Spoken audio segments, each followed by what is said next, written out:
Olá pessoal, boa noite, tudo bem com vocês? E aí, como é que vocês estão? Espero que vocês estejam estudando muito, né? Assistindo às nossas videoaulas. A prova tá chegando aí e eu quero todo mundo tirando um 10, viu? Então, aí a gente vai dar continuidade, né? Hoje vai ser o nosso último assunto, né? De saúde do trabalhador, para depois vocês fazerem a prova, tá? Esse é um assunto simples também, com certeza vocês vão tirar de letra. Aí o nosso assunto de hoje vai ser sobre a NR32, tá? Um assunto de extrema importância, né, para todos os profissionais da saúde e principalmente para a gente, né, que é da área da enfermagem. Então é muito importante que a gente tenha conhecimento sobre esse assunto, tá bom? Então assim, recapitulando, né, falando de NR, né, de uma forma geral, eu já tinha citado para vocês em outras aulas, já tinha citado algumas NRs também.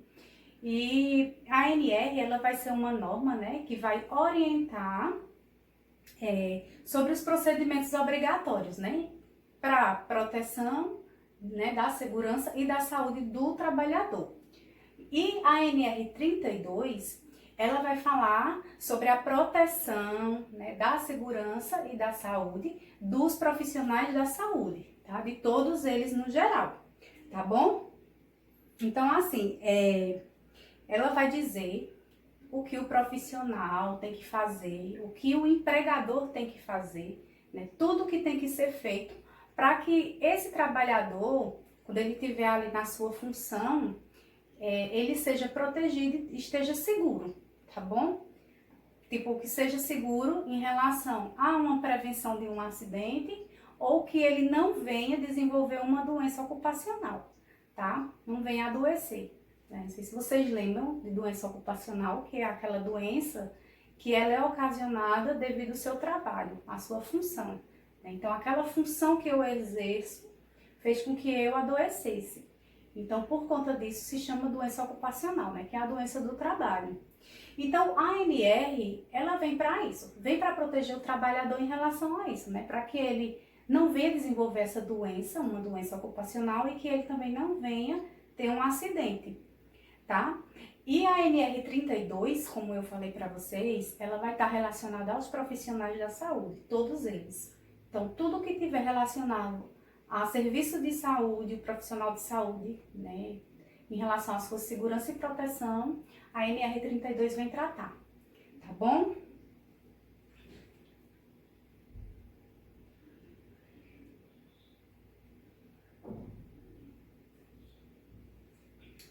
O objetivo e o campo da aplicação da norma regulamentadora 32. Ela estabelece as diretrizes básicas para implementação de medidas de proteção à segurança e à saúde dos trabalhadores dos serviços de saúde, bem como daqueles que exercem atividades de promoção e assistência à saúde em geral, certo? Então, assim, essa ANR32, ela vai fornecer padrões de segurança que devem ser seguidos, tá? Então, esses padrões de segurança, como eu falei, que são as normas, ela tem que ser seguida à risca, tanto pelo profissional, pelo trabalhador, quanto pelo dono daquela empresa. E como a gente está falando em NR32, que eu falei que é sobre os profissionais da saúde, né? Então vai ser em qualquer lugar que se promova a saúde. Então, em relação a quem trabalha em hospital, quem trabalha em clínicas, quem trabalha em UBSs, que é Unidades Básicas de Saúde, né? Quem trabalha em laboratórios, em laboratórios de pesquisa também, tanto em laboratórios de análises clínicas, né, que faz exames, como laboratórios que faz pesquisa. Então, assim, trabalhou na área da saúde, envolveu o profissional de saúde, a NR2 vai estar, NR32, perdão, minha gente, vai estar presente, tá? E como eu já tinha falado, tá? O objetivo, assim, principal da NR32 é prevenir o adoecimento desse trabalhador ou prevenir um acidente de trabalho, tá? E quando eu falo assim, na prevenção de risco de acidente e de doença, nessa questão de doenças, eu posso falar tanto da doença hoje, né, a doença presente, como também vai prevenir dele adoecer futuramente, tá? Então, seguindo todas as normas e regras que são ditas aqui na NR32, vai fazer com que esse trabalhador não adoeça, tá? Ou não tenha acidente de trabalho, se ele seguir tudo certinho.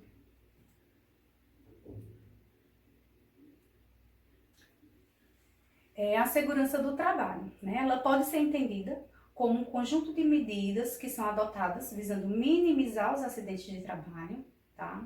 Doenças ocupacionais, que são as doenças relacionadas ao trabalho, bem como proteger a integridade e a capacidade do trabalho do trabalhador, né? Então, como eu já falei, a segurança do trabalho são essas ações de segurança que tanto o empregador quanto o empregado devem seguir para prevenir esses riscos, tá?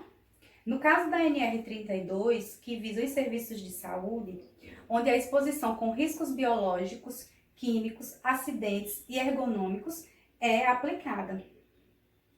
Então, gente, quem trabalha na área da saúde, ela vai se deparar com vários riscos ambientais, né? Vocês lembram dos riscos ambientais lá da nossa aula? Então, os principais riscos ambientais que o profissional da saúde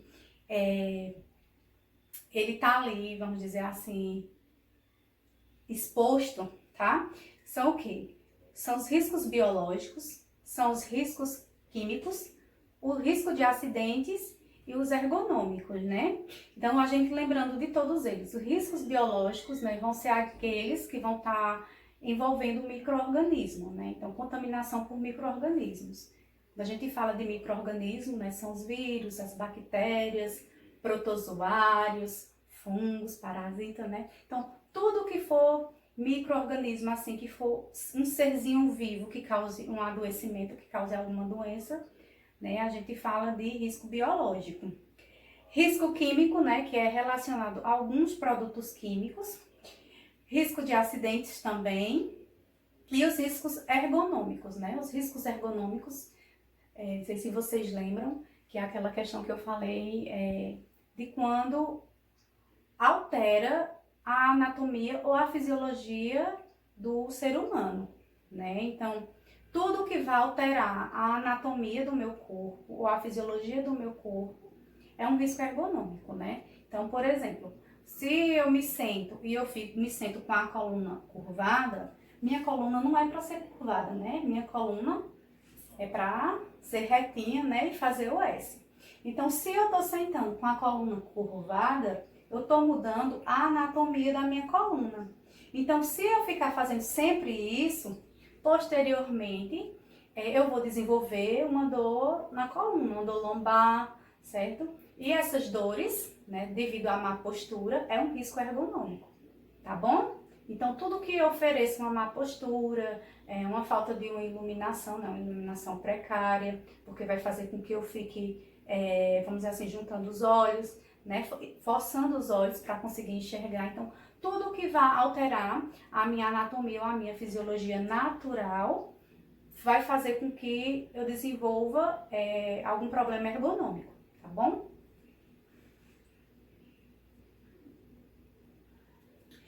Os tópicos a serem abordados, né, aqui são os tópicos que a NR32 vai falar, né, sobre os profissionais da saúde, sobre os serviços de saúde. Aí são todos esses tópicos aqui, né, dos riscos biológicos, riscos químicos, radiações ionizantes, resíduos, condições de conforto por ocasião das refeições, lavanderias, limpeza e conservação e a manutenção de máquinas e equipamentos, né? Então, tudo isso aqui é falado na NR32, tá bom?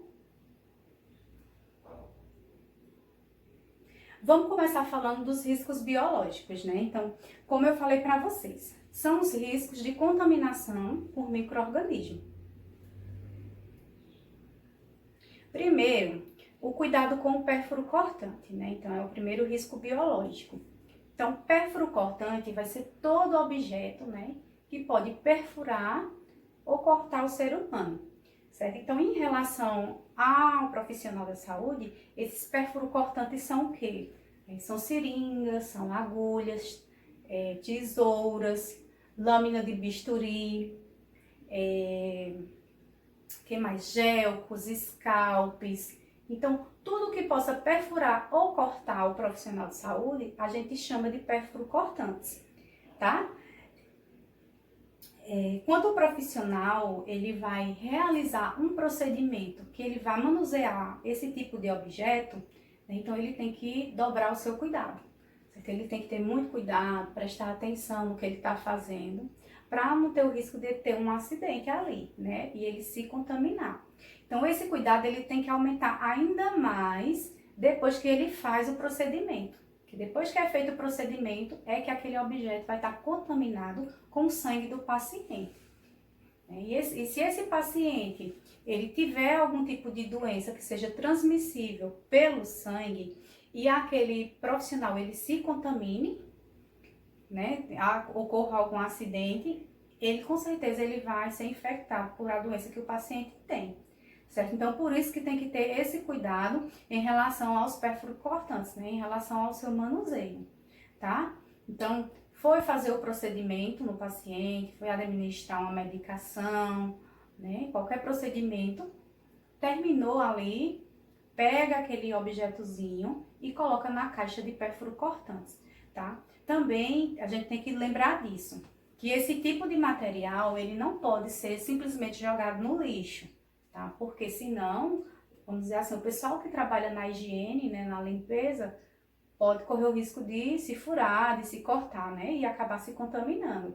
Então, tem o depósito adequado para esse tipo de resíduo, né, que é a caixa de pérfuro cortante, né? Não sei se vocês já viram, que depois eu vou mostrar para vocês, que é uma caixinha que ela é amarelinha, né, uma caixa que ela é de papelão, um papelão bem durinho, bem resistente, e ele tem um bocal, né, uma boquinha redondinha assim, que é onde a gente coloca todos os pérfuros cortantes, né? Então, tudo de agulha, desses materiais que eu falei, né? Agulha, seringa, tudo isso que a gente usa no paciente, a gente vai jogar ali dentro, tá? Tudo que for, que pode perfurar ou cortar, a gente joga ali dentro, que aí não vai ter o risco de ninguém se ferir e se contaminar, tá bom? Caso ocorra acidente, deve ser preenchido a CAT, né? Então, no caso, se acontecer, né, de um trabalhador, de um profissional da saúde, se furar, se cortar, né, com algum material que tinha sido usado no paciente, tá lá contaminado com o sangue dele, e acontecer de você se cortar ou se furar com aquilo, é considerado um acidente de trabalho.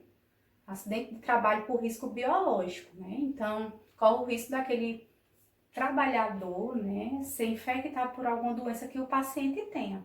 Então, é considerado um acidente de trabalho? Sim.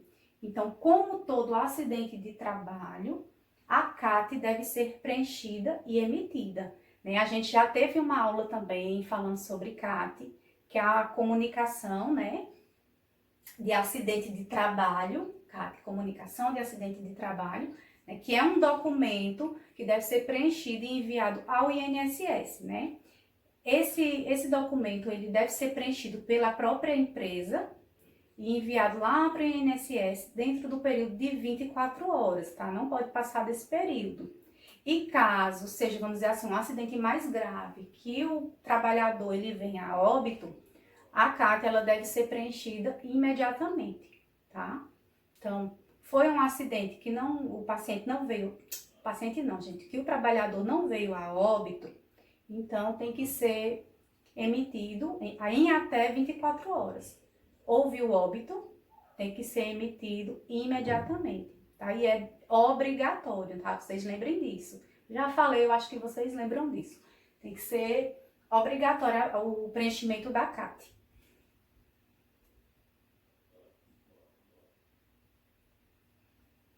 Ainda, né, sobre os cuidados com pérfuros cortantes, de acordo com a NR 32, é vedado o reencape de agulhas, ou seja, é proibido, é estritamente proibido reencapar agulha, tá? O que é reencape de agulha, né? A seringa, quando você pega a seringa, ela vem com uma capinha, né? Vamos dizer assim, uma tampinha.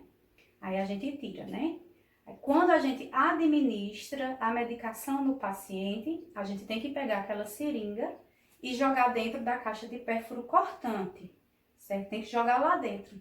Não tem essa de reencapar. Tem profissional que quer reencapar. que é reencapar. Pegar lá a minha seringuinha e colocar a tampinha novamente, gente. Pra que fazer isso?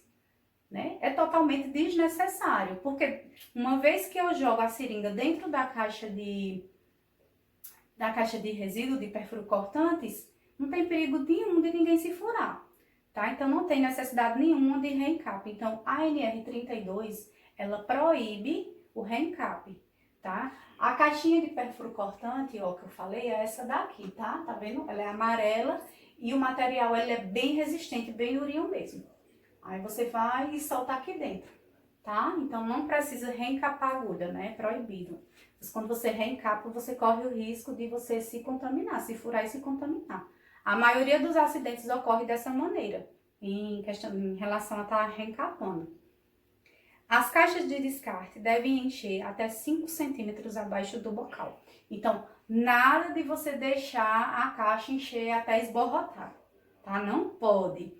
A caixa tá aqui, né? Tá o bocalzinho dela. Então, a gente tem que lembrar de lacrar essa caixa, vamos dizer assim, vou fechar, não vou colocar mais, quando ela enche, faltando 5 centímetros para encher. Então, no caso assim, tem o bocal dela. Quando fica mais ou menos desse tanto para baixo, vamos dizer assim, tá aqui o finalzinho dela, o bocal. Chegou nessa parte aqui, pronto, eu já não posso mais estar usando essa caixa, né? Então, o que é que eu faço? Eu vou fechar ela todinha, tá? Que aqui você baixa aqui e fecha ela e vou fazer o descarte dela e coloco uma nova no lugar, tá? E quem faz esse descarte é o profissional responsável por aquele setor, né? Então, por exemplo, eu sou uma técnica de enfermagem que eu trabalho ali na área da emergência. Então, todos os pacientes, né, que vão para a emergência, que é medicado, o material, depois de usado, vai ser jogado aqui dentro. Então, eu sou a técnica de lá, responsável por aquele setor, entendeu? Então, eu vi que a caixinha só tá faltando 5 centímetros para ela encher. Então, eu, como responsável do setor, como uma boa técnica de enfermagem que eu sou, eu vou lá fazer o descarte, tá? Então, eu vou lá, fecho direitinho e coloco outra no lugar, tá bom? E vou fazer o descarte no lugar correto, lá do hospital, tá bom? Quem trabalha no setor é responsável por seu descarte, foi o que eu acabei de falar, né? A questão da vacinação dos trabalhadores. Então, quem trabalha na área da saúde tem que estar com a vacinação em dias, tá? Então, tem que estar com o esquema vacinal todo ok. Quais são as vacinas que são da gente que é adulto, né? Que a gente que trabalha na área da saúde, a gente tem que estar ok. ADT, adulto, que a ADT é a vacina de difteria e tétano, e a de hepatite B, tá? Nas campanhas, a gente também tem que tomar a de influenza, que é a da H1N1, né, da gripe, nas campanhas, e também hoje estão fazendo a do sarampo para quem não tem um esquema vacinal completo. Então, quem também não tomou a sarampo quando era criança, aí tá tomando hoje também, tá? Mas as que são mais necessárias, assim, que sempre são exigidas, é a DT, difteria e tétano adulto, e a hepatite B, tá? Então, tem que tomar antes de começar a trabalhar. Eu vou começar a trabalhar, então eu já tomo as vacinas, certo? E do mesmo jeito para quem é estagiário, né? Então, quando vocês forem começar os estágios de vocês antes têm que tomar a hepatite B e a de tétano, a de difteria e tétano. Vocês têm que fazer esse esquema vacinal, tá? Em qualquer posto de saúde, em qualquer UBS, vocês conseguem tomar. É só chegar lá com um cartão de vacina e quem não tiver tomado, a técnica de enfermagem de lá vai aplicar, tá bom? E quem não tem cartão de vacina, não tem problema, eles fazem um lá, tá bom? Mas vocês têm que tomar para vocês estarem imunizados, né? Se prevenir dessas doenças, porque são doenças, vamos dizer assim, que são comuns a gente se contaminar no caso se acontecer algum acidente. E se você tiver imunizado, né? Então, tá imunizado, mesmo que aconteça o acidente, você não vai se preocupar, né? Pelo menos em relação a essas doenças, tá? Então, vamos lembrar o esquema vacinal. Vamos ver se vocês lembram, né? A de difteria e tétano. Como é que se toma? Né? Então, assim, Para quem nunca tomou a vacina de difteria e tétano, como é que eu vou tomar? Vai ser 3 doses, tá? Então, eu tomo uma dose hoje, vou tomar a segunda dose daqui a 2 meses e vou tomar a terceira dose daqui a 4 meses. Da primeira, tá, minha gente? Contando da primeira. Tomo uma hoje, aí daqui a 2 meses eu tomo a segunda dose. E dessa data aqui, depois com 4 meses eu tomo de novo, tá? Então vai ser 0, 2 e 4 meses, tá certo? E sempre fazer reforço a cada 10 anos. Tá? A cada 10 anos eu tenho que fazer o reforço, tá bom? Mesmo que eu tome essas 3 doses, cada 10 anos, reforço. E caso aconteça, vamos dizer assim, algum acidente grave, que tiver com mais de 5 anos que eu tomei a de tétano, aí eu tenho que tomar novamente a dose de reforço. Mas só se acontecer um acidente, aí tem que ser com até 5 anos, tá bom? E a da hepatite B, ela também vai ser 3 doses, né? Então, só que a da hepatite B é diferente, a data, né? No caso, a da hepatite B eu tomo uma hoje, primeira dose. A segunda dose eu tomo daqui a 1 mês. E a terceira dose eu tomo daqui a 6 meses, tá? Então, vai ser 0, 1 e 6 meses. E a hepatite B, ela é, vamos dizer assim, ela é para sempre, essa imunização. Então, não precisa repetir. Tomou as 3 doses, você já está imunizado para o resto da sua vida, tá bom?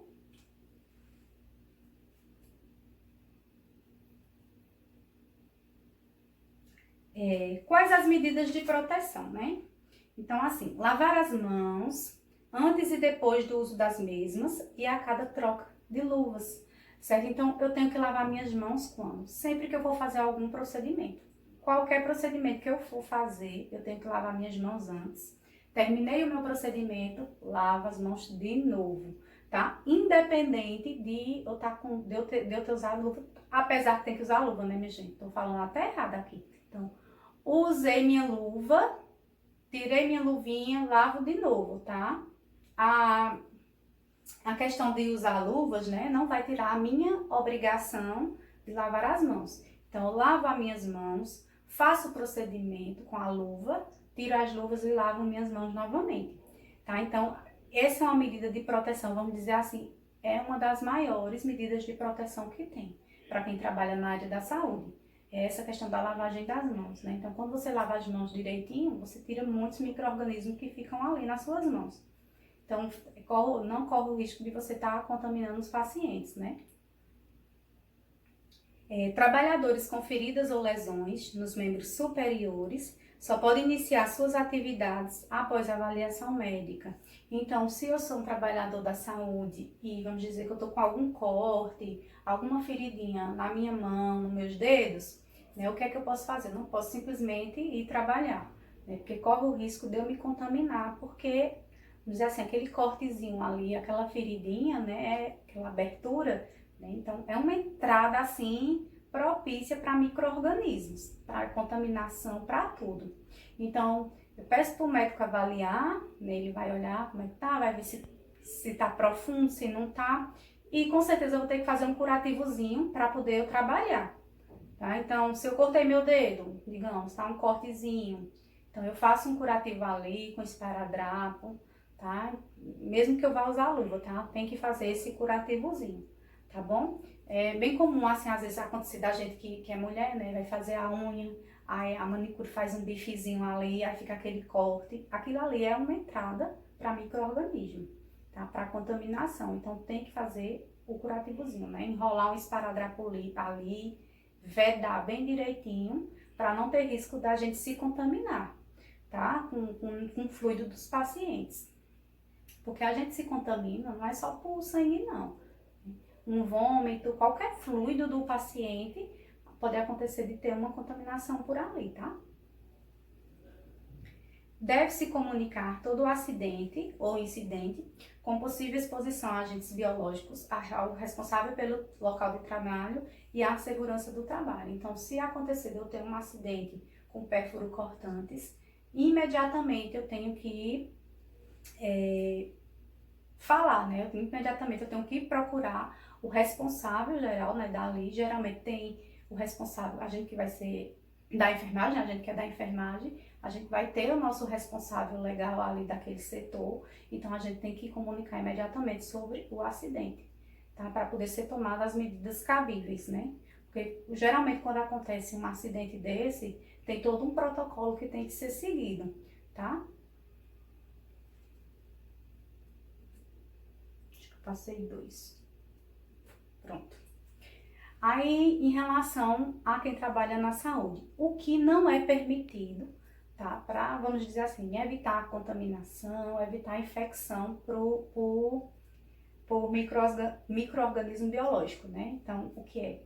Utilização de pias de trabalho para fins diversos do previsto. Então, aquelas pias que tem no trabalho, quem trabalha na área da saúde, é unicamente para a gente lavar as mãos, certo? Lavar as mãos, às vezes precisa lavar, vamos dizer assim, uma bandeja que a gente usou ali para fazer um procedimento e só, minha gente. Por quê? Porque quando a gente lava as mãos, a gente lava as bandejinhas, o que for, né, que a gente for lavar ali, aquela pia ali pode ser que ela fique com micro-organismos. Aí imagina você pegar, vamos dizer, você vai comer uma fruta, e você pega a sua fruta e vai lavar numa pia dessa, né? Você vai contaminar a sua fruta, certo? Então é proibido usar a pia para que não usar a pia assim, a não ser por algo que não seja do seu trabalho. Você só pode usar a pia, como eu falei, para lavagem das mãos ou para lavar uma bandeja, algo que sujou ali de algum procedimento. Então você lava lá com detergente, o sabãozinho que tem lá, tá? Seca com papel toalha, se quiser passar um alquinho depois pode também. O ato de fumar, né? É estritamente proibido você fumar dentro do seu ambiente de trabalho, certo? Quem é fumante tem que sair, que, por exemplo, trabalha em um hospital. Se você é fumante, você tem que sair do hospital, ir lá para a área externa e fumar lá, tá? Você não pode fumar lá dentro, é extremamente proibido. Mesmo na parte dos dormitórios, né? Porque fica os dormitórios de quem é, né? Profissional, que é onde a gente tem o repouso da gente. Então, ali também não pode, de jeito nenhum, tá? Uso de adornos. O que é adornos? Enfeites, né? Principalmente mulher que gosta de se enfeitar, né? Então, usar brinco, usar anel, usar relógio, tudo isso é um meio de contaminação, né? Então, os micro-organismos prendem ali naqueles objetos e às vezes a gente, mesmo fazendo a lavagem das mãos, a limpeza, não tem jeito, às vezes fica algum micro-organismo ali, tá? Então, nada de usar adorno. Foi trabalhar, deixa em casa, né? Ou deixa, tá? Aliança, tudo, tá? Evitar usar aqueles brincos grandes, se for usar um brinquinho pequenininho, discreto, nada de usar aqueles bichão grandão. Evitar usar correntinha, tá? Então, vamos dizer assim, usar essas coisas o mínimo possível, tá bom? Lentes de contato também, não, vai trabalhar, vai de óculos, quem tem problema de miopia, de astigmatismo, qualquer doença da parte da visão, vai de óculos, né? Nada de lente de contato, viu, minha gente? Porque a lente de contato pode ser que você precise manusear ali, às vezes você tá com a mão com algum micro-organismo e você não sabe, né? Mesmo a gente limpando, lavando ali, a gente trabalhar em um ambiente hospitalar, por exemplo, né? É micro-organismo por todo lugar.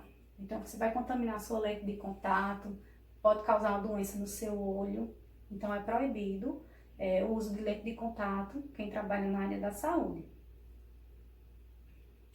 O reencape e a desconexão manual de agulhas, que eu já falei, né, sobre isso que é proibido, nada de estar reencapando, não tem nem necessidade para isso. É proibido também o consumo de alimentos e bebidas nos postos de trabalho. Então, se eu trabalho na emergência ali na frente, ou se eu trabalho ali na parte de clínica médica, né, que fica na parte de internação ali dos pacientes, aí tem o postinho de enfermagem. Então, nada de eu comer ali, tá? Se eu quero comer, eu vou lá no refeitório, se quiser comer um lanche, né, alguma coisa, ou eu vou no refeitório, ou então eu posso até ir também na parte lá de repouso, né? No quartinho de repouso também pode ser. Mas nada de estar comendo nos postos de trabalho, de jeito nenhum. Guarda de alimentos em locais não destinados para este fim também é proibido. Deixa eu dar um exemplo para vocês. Vocês vão ver nos estágios de vocês. Lá nas unidades básicas de saúde, né, nas UBSs, nos postinhos de saúde, lá é um local que é feita as imunizações, né, no caso as vacinas. E as vacinas elas são guardadinhas dentro de uma geladeira, né? Então elas têm que ser acondicionadas em um local frio, tá? Então elas têm o refrigerador delas, que são para elas, né? Então elas são guardadinhas ali dentro daquele refrigerador, tá? Então eu como profissional de lá, da UBS, eu não posso pegar uma fruta minha e guardar dentro daquele refrigerador. Nenhuma água eu posso estar colocando dentro daquele refrigerador. O refrigerador de vacina é unicamente e uso exclusivo somente para os imunobiológicos, para as vacinas. Então, eu não posso guardar nenhum tipo de alimento ali dentro, tá? Então, é isso que está falando, né? Então, é proibido guarda de alimentos em locais não destinados para este fim. Então, eu não posso estar guardando meu alimento em local que é para guardar outra coisa dali do meu local de trabalho, tá? E o uso de calçados abertos, que eu também falei para vocês na aula de EPI, né? Então, é extremamente proibido para quem é da área da saúde trabalhar de sapatinho aberto, sapatilha, sandalinha, o que for. Tem que ser um sapato fechado que cubra toda a superfície do pé, né? Para evitar risco de contaminação por fluidos corporais do paciente, né? Para diminuir o risco de cair uma tesoura contaminada, uma lâmina de bisturi, uma seringa, o que for no meu pé e eu me infectar, né? Então, se eu tiver com calçadinho fechado, isso vai evitar, tá bom? E quanto às vestimentas, né? Então, quais são as roupas que eu devo usar no meu local de trabalho, né? Quem trabalha na área da saúde. Então, tem que ser uma vestimenta de trabalho adequada e confortável, minha gente. Então, nada de ir trabalhar com roupa muito apertada, que seja, que vamos dizer assim, que prenda os meus movimentos, né? Tem que ser uma roupa super confortável, uma roupa leve, que deixe eu ter os meus movimentos ali, entendeu? Que eu consiga me movimentar, né? Porque a gente tem alguns procedimentos que a gente tem que se abaixar, levantar. Então, se você tá com uma roupa, vamos dizer assim, uma calça com cós muito baixo, quando você vai se abaixar, fica aparecendo o cofre. Não pode, né? Nem usar roupa muito apertada. Então, tem que ir de roupa confortável. Normalmente, os profissionais da saúde, eles usam muito os que a gente chama de pijaminha, né? Que é estilo isso aqui, né? Que é a roupa que o pessoal usa muito no bloco cirúrgico, né? Que é aquela calça bem folgadinha e a blusinha também folgadinha. E a gente chama de pijaminha. Os profissionais da saúde, eles estão usando muito, porque é muito bem confortável. O único problema deles é a questão da manga, né? Porque a manga é curta e o ideal é que, vamos dizer assim, a nossa vestimenta, ela seja de manga comprida, para a proteção da gente, né? Então, por isso que o ideal mesmo seria o jaleco de manga comprida, porque quando eu for realizar algum procedimento, eu não tenho risco de contaminar os meus braços, né, os meus membros superiores. E quando eu tô de pijaminha, né, os braços ficam expostos. Então, por isso que não é tão legal usar pijaminha por conta disso, apesar de ser muito confortável. Então, o ideal mesmo seria o jaleco, tá, de manga comprida. Ou você pode usar o pijaminha e quando você for realizar algum procedimento, aí você coloca o jaleco, tá? Não devem deixar o local de trabalho com os EPIs e as vestimentas utilizadas, que eu também já falei na aula, né? Nada de ficar passeando de jaleco por aí, tá? Então, o ideal é que eu terminei o meu trabalho ali, né? Meu dia de trabalho, acabou o meu plantão, então eu tomo um banho e troco de roupa para eu ir para casa, tá? Nada de eu ir para casa com a roupa que eu trabalhei, direto para casa, porque aquela roupa ela vai estar impregnada de micro-organismos, certo? Então, de bichinhos que vão causar doença mesmo. Então, eu posso estar levando esses micro-organismos para minha casa, para minha família, tá? Então, o ideal é isso, terminou o plantão, toma um banho, troca de roupa para poder ir para casa, tá bom? E do mesmo jeito, para ir pro plantão também, vai com uma roupa, quando chegar lá, aí é que eu troco e vou usar a minha vestimenta de trabalho. Minha gente, outra coisa, né, que eu esqueci de colocar no slide, em relação a, no caso, iria ser nesse slide aqui, na parte do que não é permitido. No caso, é ir de cabelo solto, certo? Sempre lembrar as meninas de não pode trabalhar de cabelo solto, tá? Sempre com o cabelinho preso, de rabinho de cavalo. Quem tem o cabelo muito comprido, fazer um coque, porque aí contamina, né, os cabelos da gente. Pode contaminar tanto os nossos cabelos, a gente pode colocar micro-organismos no nosso cabelo também e tá levando para casa, como também a gente vai realizar um procedimento e pode acontecer da gente contaminar o procedimento que a gente tá fazendo com os cabelos, né? Então, sempre usar o cabelinho preso.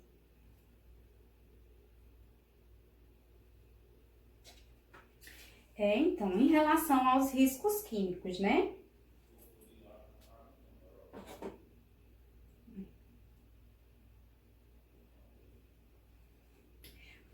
Dos riscos químicos são para aquelas pessoas, aqueles profissionais de saúde, né, que trabalham com esse tipo de substância. Então, aqueles profissionais de saúde que manuseiam algum tipo de produto químico, aí tem que seguir os cuidados que eu vou falar aqui, tá? Então, assim, é considerado risco químico as substâncias ou produtos químicos em suas diversas formas de apresentação.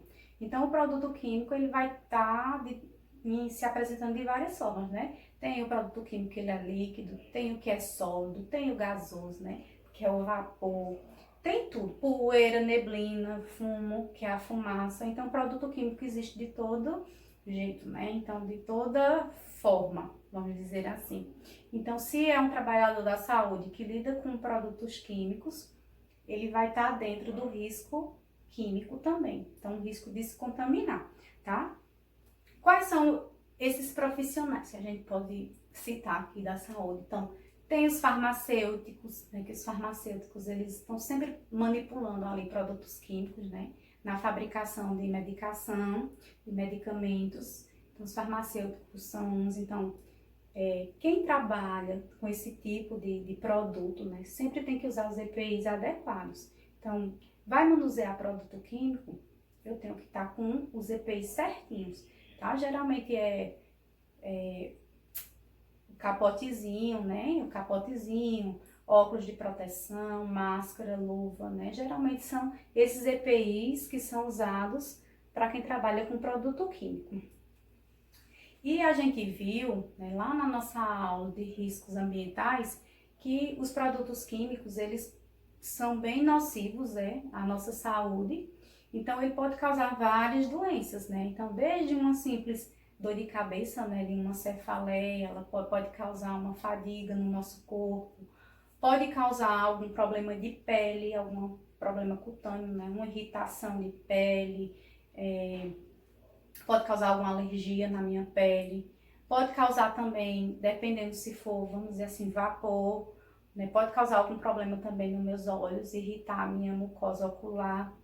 Né? Então, dependendo do tipo de produto, né, tem aqueles produtos que eles são ainda mais graves, que conforme, né, eu vá trabalhando, né, trabalhando muito tempo utilizando aquele produto, se eu não estiver usando os EPIs adequados, eu posso desenvolver uma doença grave.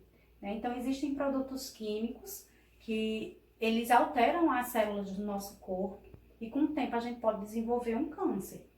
Então, por isso, a importância dos usos dos EPIs, minha gente. Por isso, tá?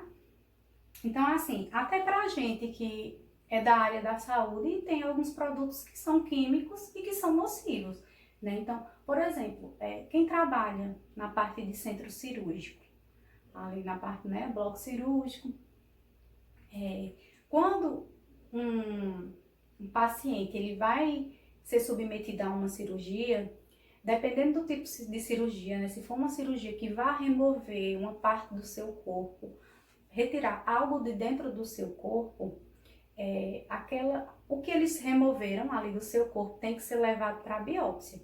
Então, aquela partezinha, aquele órgão, ele é colocado em um recipiente com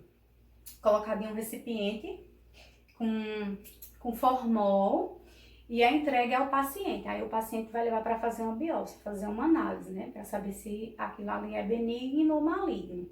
Então, por exemplo, se o paciente, ele é uma mulher e ela tá com mioma no útero, né? Que mioma é uma das principais cirurgias que é feita assim, em bloco cirúrgico. Na época que eu estagiei, que eu presenciei muito, foi a questão de mioma, né? Mulher, é bem comum a mulher, conforme a idade vai avançando, ela criar miomas no útero. Então, mioma, vai lá, que o mioma é tipo um tumor, tá? Um tumor, na maioria das vezes, é benigno. Então, o mioma ali gosta de criar muito no útero, né? Então, tirou aquele mioma daquela mulher, aí é colocado em um recipiente com formol e depois é entregue para ela mandar fazer análise. Do mesmo jeito, quem faz cirurgia de esterectomia. Esterectomia é a cirurgia que é removido o útero da mulher. Então, aquela mulher já está com algum problema no útero e precisa ser removido, certo? Então, qualquer cirurgia que remova a parte, um órgão daquele paciente, tem que ser colocado em formol, né, e levado para análise, né? Então, tirou vesícula, tirou apêndice, que são cirurgias comuns, né, de remover esse órgão do corpo. Então, leva para análise. E aquela substânciazinha que é colocada dentro, que eu falei que conserva, é o formol. E o formol, ele é um produto químico, assim, bem perigoso, tá? Então, quando o profissional da saúde, ele vai manipular esse formol, ele tem que estar de luva, ele tem que ter o maior cuidado, tá? De respingar na sua pele e tudo, porque é bem perigoso esse produto químico, tá? O formol. Que o formol, ele ajuda na conservação, no caso do órgão, na conservação, para evitar também que micro-organismos se proliferem ali naquela partezinha. Então, coloca o formol, tá bom? Também o profissional de saúde, tipo, da enfermagem também, que trabalha no CME, né, que é a parte de esterilização do hospital. Então, quem trabalha nessa parte, que faz a esterilização dos instrumentais cirúrgicos, então eles também usam um tipo de produto químico também, que ele é muito forte, né? Eu não me recordo agora do nome do produto, né, mas é um produto que ele é usado para esterilizar. Então, é um produto químico forte. Então, vai fazer a manipulação daquele produto, tem que estar usando os EPIs.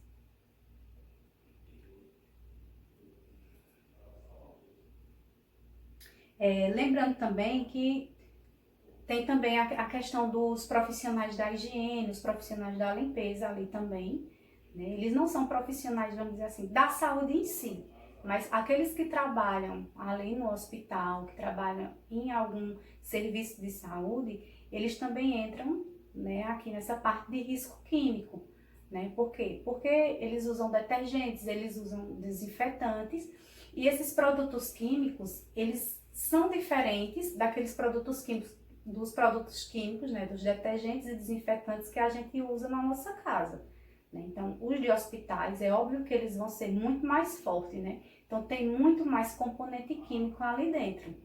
Então, é mais perigoso para a nossa saúde. Então, por isso que também eles têm que usar os EPIs corretos, tá?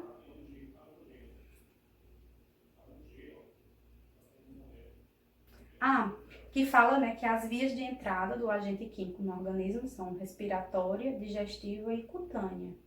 Então, respiratória, né, por inalação, por isso a importância do uso da máscara quando você está manuseando um produto químico. Digestiva, né, então, às vezes, por acidente, você acaba ingerindo aquele produto, né, você manipulou ali, esqueceu de lavar as mãos, ficou um pouquinho na sua mão e você coloca na boca sem querer a mão, né, então pode também acontecer dessa maneira. E a cutânea, que é através da pele, né? Então, por isso que tem que manuseia nesse tipo de produto, como eu falei, tem que estar todo com os EPIs bem corretamente. Pessoal que trabalha em laboratório de análises clínicas, né? Que eles usam um produto ali quando eles vão olhar as amostras, né, dos pacientes, eles usam os produtos químicos também. Então, são diversos profissionais da saúde, né, que eles fazem uso de produtos químicos. Então, como se prevenir desse risco químico, né? Então, deve ser mantido o rótulo do fabricante na embalagem original. Então, eu nunca devo tirar o rótulo da embalagem, eu sempre tenho que deixar o rótulo para poder saber que tipo de produto químico é aquele.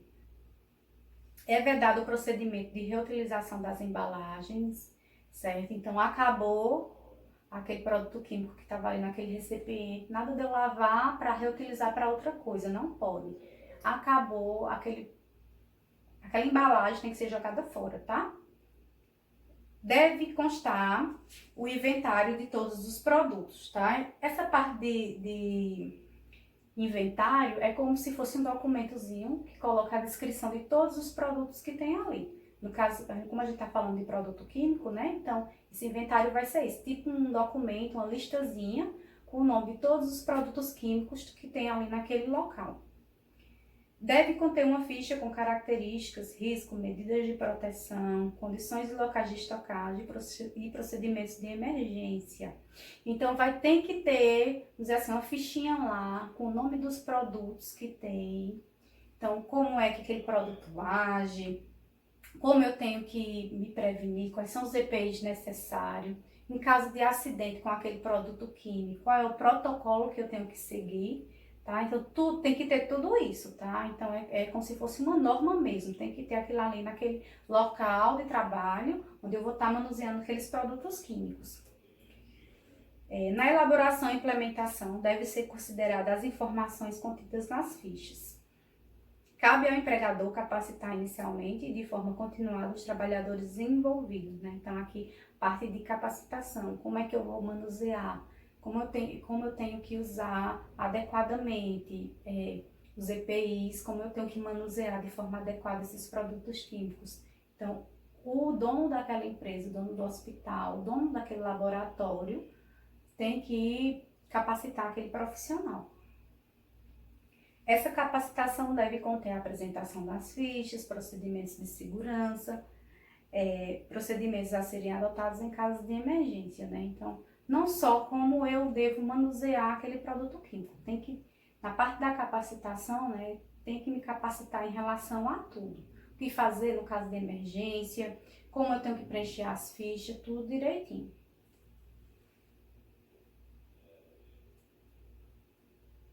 Os quimioterápicos antineoplásicos, né? Então, o que é isso? É a quimioterapia, né? A famosa quimioterapia. Que a quimioterapia é um tipo de tratamento, né, que é usado naqueles pacientes oncológicos, os pacientes que têm câncer, né, então às vezes eles fazem o tratamento com os quimioterápicos.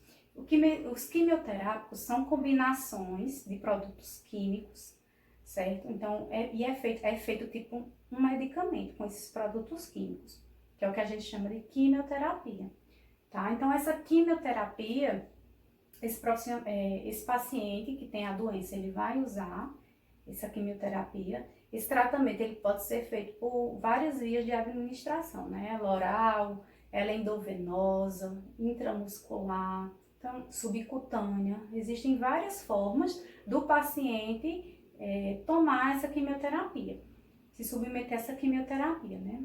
É mais comum, a mais usual é através da endovenosa, né? Que é aquela que é colocada na veia do paciente. Então, normalmente, vai ser assim que ele vai receber esse tratamento de quimioterapia, né?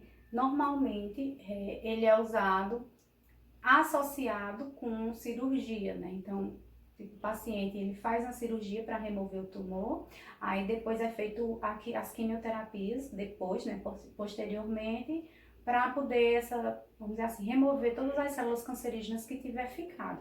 Então, remove o tumor primeiro, de forma cirúrgica, para depois matar as células que estão ali ainda cancerígenas. Normalmente é usado assim, né, mas às vezes pode ser usado sozinho também, ou junto também da radioterapia, tá?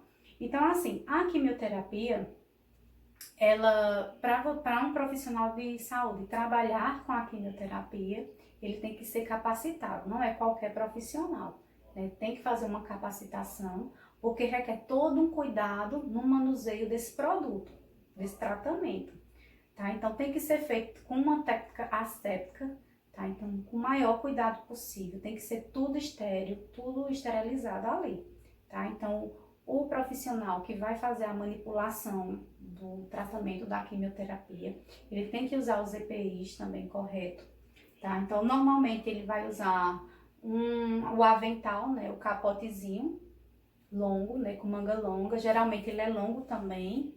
Tem que usar luva estéreo, tá? Não é luva de procedimento, tem que ser a luva estéreo. Vai usar máscara, tá? Descartável, e vai usar o gorrinho também, Então, tem que ser tudo de forma asséptica, tá? De forma estéril.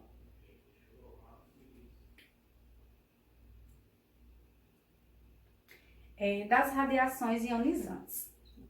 Isso mesmo.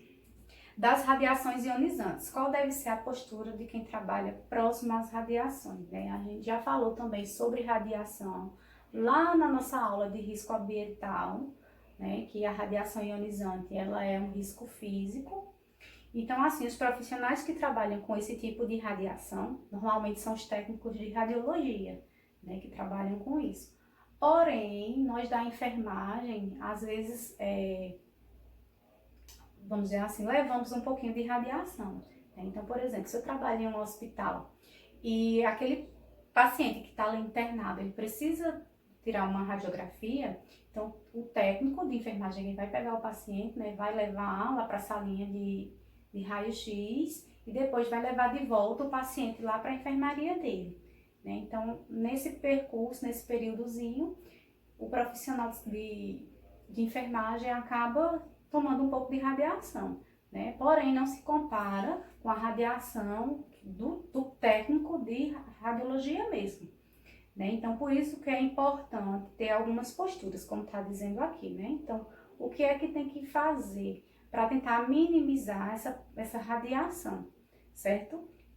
Permanecer nestas áreas o menor tempo possível para a realização do procedimento.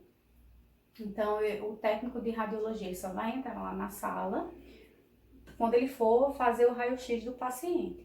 Terminou o raio-x, ele sai, certo? Porque aquele ambiente lá dentro, aquela sala onde tira o raio-x, lá dentro é cheio de radiação, certo? Ali dentro da sala.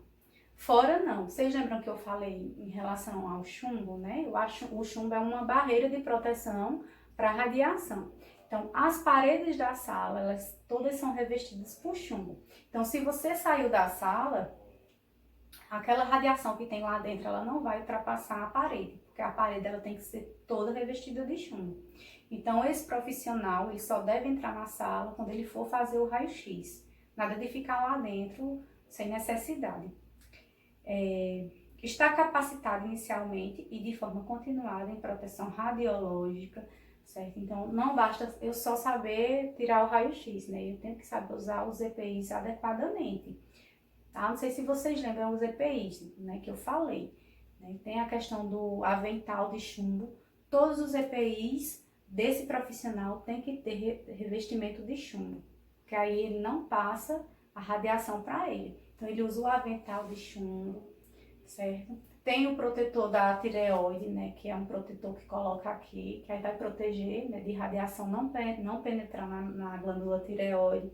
Tem o óculos de proteção. O óculos de proteção também é revestido de chumbo, né? Tem o protetor de gônadas, que é colocado, né, na parte aqui do aparelho reprodutor, né, coloca aqui na frente, né? Então, tem as luvas. Tudo é revestido de chumbo, né? Então, o profissional, ele tem que estar usando esses EPIs, né? Porém, nem sempre a gente vê isso, né? Porque eu já vi, lá onde eu estagiava, profissional de radiologia entrar na sala e tirar o raio-x do paciente com a roupa que estava, de calça jeans e camiseta, né? Então, com certeza eles devem ser capacitados e eles devem saber, né? Que tem que usar os EPIs, né? Porém, né?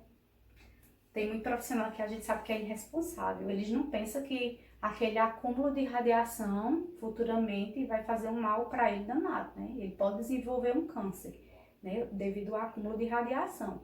Quando ele usa esses EPIs, né, essa radiação é reduzida bastante. Então, por isso que tem que usar. Usar os EPIs adequados para a minimização dos riscos, que eu já acabei de falar, e estar sob monitoração individual de dose de radiação ionizante, tá? Então, tudo tem que ser monitorado. Não sei se vocês lembram que eu falei também como é que é feita essa monitoração individual, através do dosímetro, tá? O dosímetro é um aparelhinho que o técnico de radiologia ele vai usar. Geralmente ele usa o dosímetro de bolso, né? Então aquele aparelhinho colocado aqui no bolso dele, né? Geralmente ele usa um jaleco, então fica ali no bolso e aquele dosímetro, aquele aparelhinho, ele vai medir a radiação daquele trabalhador. Então, quanto de radiação ele levou ali, né? Então, essa radiação ela é contada durante um mês todinho, durante 30 dias. Aí, no final do mês, é que vai fazer a soma, né? Então, a soma sempre tem que estar abaixo do recomendado, tá bom? Estando abaixo do recomendado, quer dizer que ele está usando os EPIs adequadamente.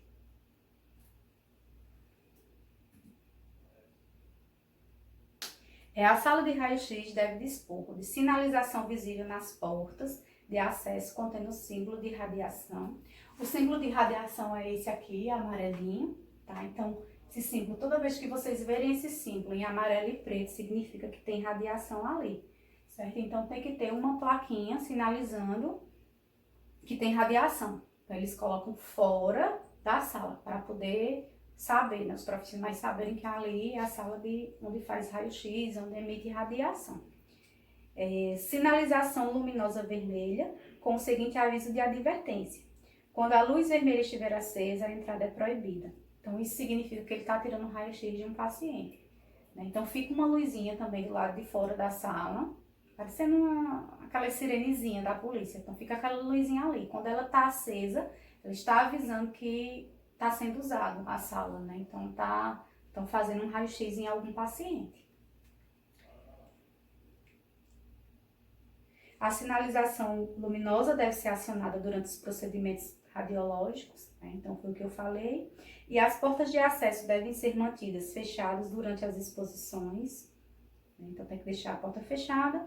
E não é permitida a instalação de mais de um equipamento de raio-x por sala, né? Então, teve a sala ali, vai ser só um aparelho de raio-x, não pode ter mais de um, né? Quanto mais aparelho de raio-x, maior a radiação. Então, não é permitido. Se vai colocar 2 aparelhos de raio-x em um hospital, tem que ter 2 salas separadas para fazer esse raio-x, tá? E nós temos também a questão da radioterapia. A radioterapia, ela também expõe aquele paciente, aquele profissional à radiação também, né? O próprio nome já diz, radioterapia. Então, é usado por aquele paciente também, que ele é oncológico, né? É um tratamento parecido com a quimioterapia, a diferença é que a quimioterapia vai usar produtos químicos ali, né? Medicamento no tratamento. E a radioterapia vai ser usado radiação, né? Então, essa radiação, o que é que vai fazer? Essa radiação, ela vai tentar matar as células cancerígenas que estão ali no organismo do paciente, certo? Então, a radioterapia é isso.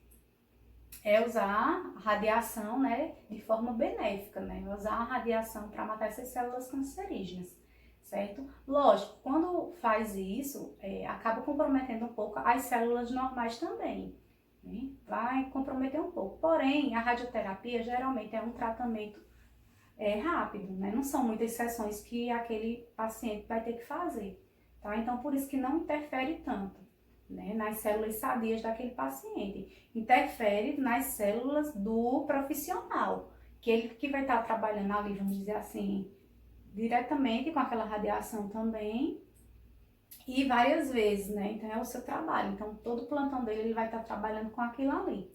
Então, por isso, né, tem que ter também o uso dos EPIs adequados, tá?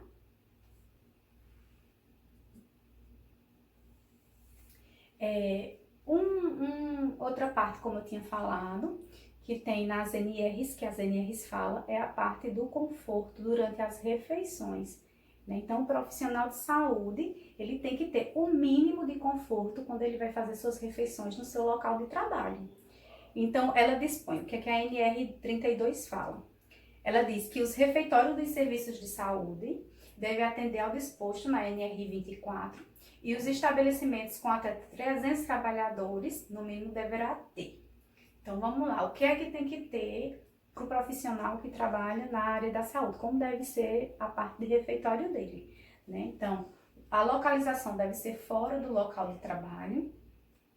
No caso, não pode, vamos dizer assim, estar o hospital aqui e ser, vamos dizer assim, colado com as enfermarias do paciente, né? Não pode fazer assim. Então, a parte do refeitório tem que ser um pouco afastada dessa parte, vamos dizer assim, onde ficam as doenças do hospital, tá? tá? Onde ficam os doentes, o refeitório ele tem que ser um pouco afastado, certo? Não pode ser juntinho, vizinho.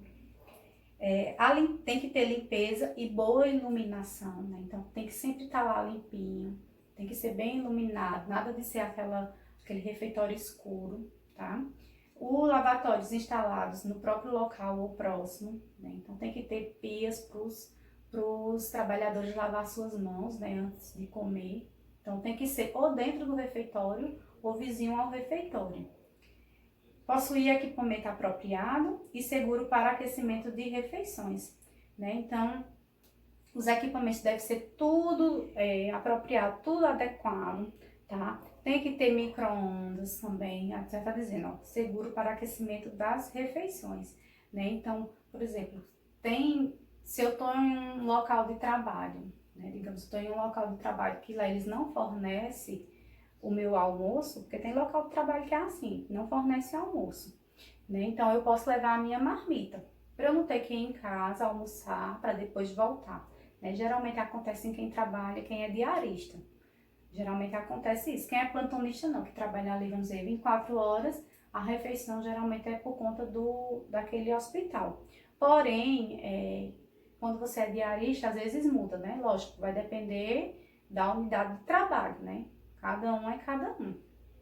Mas aí tem que ter o micro-ondas. Se eu quiser levar a minha marmita, tem que ter o local para eu esquentar minha comida, né? Então, por exemplo, onde minha mãe trabalha, ela é técnica de enfermagem. Quando ela trabalha de diarista, aí ela tem 2 horas de almoço. Aí ela vem em casa, almoça e volta. Eles não dão lá. Eles só dão a alimentação quem é plantonista. Quem está trabalhando, trabalha 12 horas lá. Então, entra 7 horas da manhã e sai 7 horas da noite. Aí quem trabalha assim, aí lá eles dão o almoço, né? Então, porém, se for diarista, aí tem que ou levar a marmita de casa ou então tem que ir para casa almoçar. Então, nesses casos, né, tem que ter o local para esquentar, para o aquecimento do alimento. A NR32 fala também da questão das lavanderias, né? Então, como devem ser lavadas a roupa, além dos profissionais, porque existem, né, alguns hospitais que eles cedem, né, a vestimenta pro profissional do trabalhador ali daquele local, né? Tem a questão também da lavagem dos lençóis dos pacientes, né? Então, a lavanderia vai falar sobre isso. Então, fala assim, que ela deve possuir 2 áreas distintas, sendo uma considerada suja e outra limpa. Como seria isso, né? Então, existe a lavanderia, tá? A lavanderia ela é dividida, né? Então, tem tipo uma parede. E essa parede divide a lavanderia suja, que é onde é colocada as roupas sujas, e do outro lado da parede vai estar a parte da lavanderia limpa, né? Que é depois que as roupas estão lavadas. E vai ter que ter, vamos dizer assim, uma máquina que ela vai separar essas 2 paredes. Então, e vai ter que ter também uma janela que dá acesso, certo? O acesso que vai ter da lavanderia suja para a lavanderia limpa é uma janelinha. Então, aquele profissional que fica trabalhando ali na área suja, ele vai colocar a roupa suja lá na máquina de lavar. E do outro lado, o profissional que trabalha na área limpa é quem vai retirar aquela roupa, certo? Depois que ela está lavada, tá? Então tem que ter isso, para evitar contaminação e infecção, tá? Não pode o mesmo trabalhador trabalhar nas 2 áreas, certo? Geralmente é um trabalhador para cada área. Devendo ocorrer na primeira o recebimento, no caso na área suja, a classificação, a pesagem e lavagem de roupas. E na segunda, a manipulação das roupas lavadas, certo? Então, a parte de roupa lavada vai pegar lá na área limpa. A comunicação entre as 2 áreas somente é permitida por meio de visores, né? No caso, são tipo umas janelinhas de vidro. Independentemente do porte da lavanderia, as máquinas de lavar devem ser de porta dupla ou de barreira, em que a roupa utilizada é inserida pela porta situada na área suja por um operador e, após lavada, retirada na área limpa por outro operador, que foi o que eu acabei de falar. Um trabalhador coloca a roupa suja aqui e do outro lado o outro retira, tá? É bem interessante, né? Isso evita o risco de contaminação. e da limpeza e conservação. Então, a questão da limpeza também daquele setor de saúde. Então, os trabalhadores que realizam a limpeza de serviços de saúde devem ser capacitados também, tá vendo, gente? Então, o pessoal da higiene, né, o pessoal ali dos serviços gerais, eles têm que receber essa capacitação, né? Tanto do uso adequado dos produtos, para eles saberem o tipo de produtos que eles estão ali lidando, vamos dizer assim, como também como é que ele tem que usar os usos dos EPIs. Quais são os EPIs que eles têm que usar? Qual é a forma correta de usar? Tá? Porque, como eu falei, esses produtos químicos que são usados na limpeza não é o mesmo do doméstico, né? Então, aqui são produtos muito fortes. Então, para evitar que esse profissional ele venha se contaminar, tanto se contaminar por micro-organismos daquela área de saúde, como também ele não venha ficar tão exposto a esses produtos químicos. Aí tem que usar os EPIs, né? Então, tá vendo a profissional aqui, tá bem direitinho, né? Então, tá usando a fardinha, luva, ó, que tem que ser aquelas luvas de borracha, máscara, gorro, cabelinho preso, né? Não tá aparecendo para evitar a contaminação dos cabelos, sapato fechado, certo? E o ideal, o rodo que eles usam para fazer a limpeza, não pode ser aquele rodo normal, né? O que limpa e você vai lá com a mão, espreme, né? Então tem que ser aquele, deixa eu ver se aqui dá pra ver, não sei se vai dar pra vocês verem. Ele coloca o rodo dentro, é um aparelho assim, coloca o rodo dentro, aí tem tipo uma manivela que você faz assim, aí ele espreme, tá? Você não toca, então você não vai tocar na superfície do rodo, da parte de baixo, certo? Então é bem legal porque evita essa contaminação.